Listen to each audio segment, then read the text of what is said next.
എല്ലാവർക്കും നമസ്കാരം. ഞാൻ ഇന്ന് വന്ന് ഒരു പുതിയ വീഡിയോയുമായിട്ടാണ്.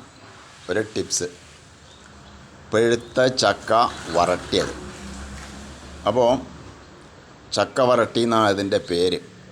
പഴുത്ത ചക്ക കൊത്തി ആഞ്ഞ് ചുള മാത്രം എടുത്ത് അതിനെ ഒന്ന് വേവിക്കുക. അതിന് ശേഷം മിക്സിയിലിട്ട് നല്ലവണ്ണം അരച്ചെടുക്കുകയും അടുപ്പിൽ വെച്ച് വരട്ടിയെടുക്കുകയും ചെയ്യാം. അപ്പോൾ വരട്ടിയെടുക്കുന്ന സമയത്ത് ഈ രൂപത്തിലായിരിക്കും അത് വരിക. ഇതാണ് ചക്ക വരട്ടി എന്ന് പറയുന്നത്. അപ്പോൾ അങ്ങനെ വരട്ടി എത്തുമ്പോൾ അതിൽ വെല്ലം ചേർക്കുക, ഏലക്കായ്, ചുക്കുപൊടി, നെയ്യ് എന്നിവ ചേർത്ത് ജാമ് പരുവത്തിലാവുമ്പോൾ അത് നമ്മൾക്ക് കുപ്പിയിൽ സൂക്ഷിക്കാവുന്നതാണ്. അപ്പോൾ അങ്ങനെ നമ്മളത് ജാമ് പരുവത്തിലാക്കിയ സാധനമാണ് ഇത്. അപ്പോൾ ഈ സാധനം നമ്മൾക്ക് എന്തിനൊക്കെ ഉപയോഗിക്കാമെന്ന് പറഞ്ഞാൽ ചക്ക പായസം ഉണ്ടാക്കാൻ ഉപയോഗിക്കാം. തേങ്ങാപ്പാൽ പിഴിഞ്ഞൊഴിച്ച് ഈ ചക്ക വരട്ടയും കൂടി അതിലേക്ക് മിക്സ് ചെയ്ത് ആവശ്യാനുസരണം മധുരവും ചേർത്ത് കഴിഞ്ഞാൽ മനോഹരമായ ചക്ക പായസം നമ്മൾക്ക് കിട്ടും. ഇനി അതല്ല, ഇപ്പോൾ ദോശ കഴിക്കുന്ന സമയത്ത് കുട്ടികൾക്കെല്ലാം ദോശ മുക്കി കഴിക്കാനും ഇത് നല്ലതാണ്.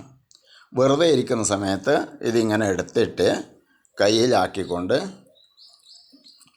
ഇതേപോലെ നക്കി തിന്നാനും നല്ല സാധനമാണ്. ആർക്കും എപ്പോഴും കഴിക്കാം.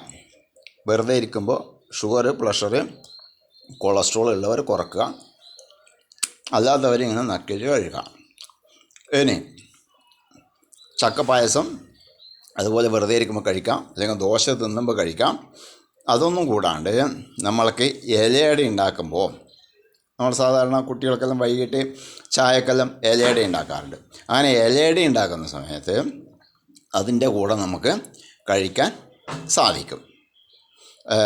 ഇലയട ആക്കുന്നതിന് നമുക്ക് ചേർക്കാൻ പറ്റും. അപ്പോൾ ഇലയട ആക്കുമ്പോൾ നമ്മളെ ഈ ഭാഗത്ത് ഇലയടക്കൊക്കെ വത്സൻ എന്നാണ് പേര് പറയുക. പ്ലാവിൻ്റെ ഇലയിൽ അരിമാവ് പരത്തി അതിൻ്റെ മധ്യത്തിൽ നടുക്ക് തേങ്ങ ചിരകിയിട്ട് ഈ ചക്ക ജാമും തേങ്ങ ചിരകിയതും ആവശ്യാനുസരണം വേണമെങ്കിൽ വെല്ലവും കുറച്ച് ഉപ്പൊക്കെ ഇട്ട് അതും നടുക്ക് വച്ച് അതിനെ കൊണ്ട് നമ്മൾ ഇലയട ഉണ്ടാക്കും. ആ ഇലയടയാണ് ഇപ്പോൾ ഞാൻ നിങ്ങൾക്ക് കാണിക്കാൻ പോകുന്നത്. അപ്പോൾ ഈ ഇലയട എന്ന് പറയുമ്പോൾ ഈ രീതിയിലാണ് നമുക്ക് ഇലയട ഉണ്ടാക്കുന്നത്. അപ്പോൾ ഇതിൻ്റെ മധ്യത്തിൽ ഇതുപോലെ സാധനങ്ങൾ വച്ചിട്ടുണ്ട്. ഇതാണ് പാന്തം എന്നാണ് അതിനെ പറയുക. ഇതും അങ്ങനെ നമ്മൾക്ക് വൈകിട്ട് ചായ കുടിക്കുന്ന സന്ദർഭങ്ങളിലൊക്കെ വെറുതെ ഇരിക്കുമ്പോഴൊക്കെ കഴിക്കാൻ സാധിക്കും. അപ്പോൾ ചക്ക വരട്ടിനെ കൊണ്ട് പായസം ഉണ്ടാക്കാം, ഇതുപോലെ ഉണ്ടാക്കാം. അതുപോലെ തന്നെ നമ്മൾക്ക് ദോശ കഴിക്കുമ്പോൾ കഴിക്കാം. ഇങ്ങനെ പല ഉപയോഗങ്ങളും ഈ ചക്ക വരട്ടിനെ കൊണ്ടുണ്ട്. മഴക്കാലത്ത് വെറുതെ ഇരിക്കുമ്പോഴൊക്കെ കഴിക്കാം. പിന്നെ ആരെങ്കിലും വന്നു കഴിഞ്ഞാൽ അവർക്ക് നമുക്ക് ഇതേപോലെ പെട്ടെന്നൊരു പലഹാരം ഉണ്ടാക്കി കൊടുക്കാനും ഇതിനെക്കൊണ്ട് സാധിക്കും. ഇതാണ് നമ്മൾ ഇലയട. അതല്ലെങ്കിൽ ഇതിനെ വത്സൻ എന്ന് പറയും. നമ്മളെ ഈ കാസർഗോഡ് ഭാഗത്തും അല്ലെങ്കിൽ നീലേശ്വരം ഭാഗത്തൊക്കെ ഇതിനെ വത്സൻ എന്ന് പറയും. വാഴയിലയാക്കിയാൽ വാഴ ഇലയിൽ മധ്യത്തിൽ വെച്ചാക്കി കഴിഞ്ഞാൽ ഇലയടയും, അതുപോലെ ഇതുപോലെ ആക്കി കഴിഞ്ഞാൽ ഇതിനെ വത്സനും എന്ന് പറയും. അപ്പോൾ വത്സൻ ഉണ്ടാക്കാൻ ചക്കേനെ വേണമെന്നില്ല, പല രീതിയിൽ നമ്മൾ ഉണ്ടാക്കാറുണ്ട്. വെല്ലവും തേങ്ങയും അവലൊക്കെ മിക്സ് ചെയ്തിട്ടും നമ്മൾ ഉണ്ടാക്കും. അപ്പോൾ ഇതൊക്കെ നമുക്ക് വൈകിട്ട് ചായ കുടിക്കുമ്പോൾ ഇതേപോലെ കടിച്ച് തിന്നാം. നല്ല ടേസ്റ്റുള്ളൊരു സാധനമാണ്. വൈകുന്നേരത്തെ ചായയും ഇതും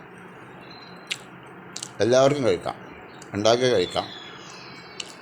അതിന് ആർക്കും ഉണ്ടാക്കാൻ അറിയില്ലെങ്കിൽ ചോദിച്ചു കഴിഞ്ഞാൽ പറഞ്ഞു തരികയും ചെയ്യും. എൻ്റെ പേര് കൃഷ്ണൻ നമ്പൂതിരി, നീലേശ്വരം പട്ടേനാണ്. നമ്പർ നിങ്ങൾക്ക് കാണുന്നവർക്കതും അതിലുണ്ടാവും. ഓക്കെ, 99 61 91 86 86.